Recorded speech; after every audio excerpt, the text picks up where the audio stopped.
వ్యాఖ్యలపై చట్టపరమైన చర్యలు తీసుకోవాలని జనసేన రాష్ట్ర ప్రచార కమిటీ కార్యదర్శి పొగిరి సురేష్ బాబు ప్రభుత్వాన్ని కోరారు. రాజకీయ నాయకులు ప్రజా సమస్యలపై మాట్లాడాలి, రీల్స్ చేసుకోవడం సరికాదని హితవు పలికారు. నోరు అదుపులో పెట్టుకొని మాట్లాడాలని ఈ సందర్భంగా సురేష్ బాబు దువ్వాడను హెచ్చరించారు. పిఠాపురంలో ఈ నెల 14న నిర్వహించే పార్టీ ఆవిర్భావ సభను విజయవంతం చేయాలని శ్రేణులకు పిలుపునిచ్చారు. రాజంలో ఆవిర్భావ సభకు సంబంధించిన పోస్టర్లను సురేష్ బాబు ఆవిష్కరించారు.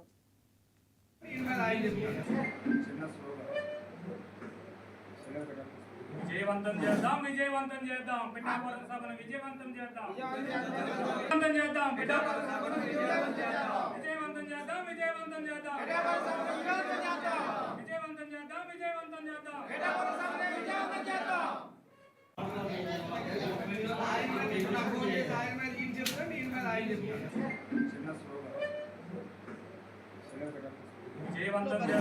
అరాచక రాజకీయం అన్నది జరిగింది. రాజకీయ విలువలు లేకుండా జరిగింది. ఒక చట్టబద్ధంగా ఒక శాసనసభ్యుడు రాజ్యాంగపరంగా ఎన్నికైనప్పటికీ కూడా వాళ్ళకు ఉన్నటువంటి సహజ నేచర్తో దుష్పరిపాలన దుర్మార్గం ఆలోచన చేస్తూ ప్రభుత్వం అన్నది నడవడం జరిగింది. దానివలన మన రాష్ట్రము భయంకరమైన అప్పులు పాలైంది. ప్రజల్లో కూడా ఒక దుర్మార్గ పరిపాలన, పోలీస్ చర్యలు కూడా ఒక దుర్మార్గంగా ఉండే పరిస్థితి గతంలో జరిగింది.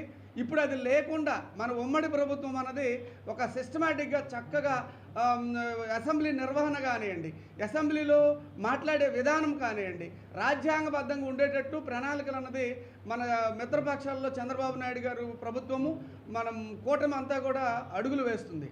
ఇలాంటి పరిస్థితుల్లో గత ప్రభుత్వం, వైసీపీ ప్రభుత్వం ఓడిపోయినప్పటికి కూడా కొన్ని దుర్మార్గ శక్తులు ఇంకా వాళ్ళలో పనిచేస్తున్నాయి. అలాంటి వ్యక్తుల్లో ఒక ప్రముఖ నోటోరియస్ వ్యక్తి మన దువ్వాడ శ్రీనివాస్.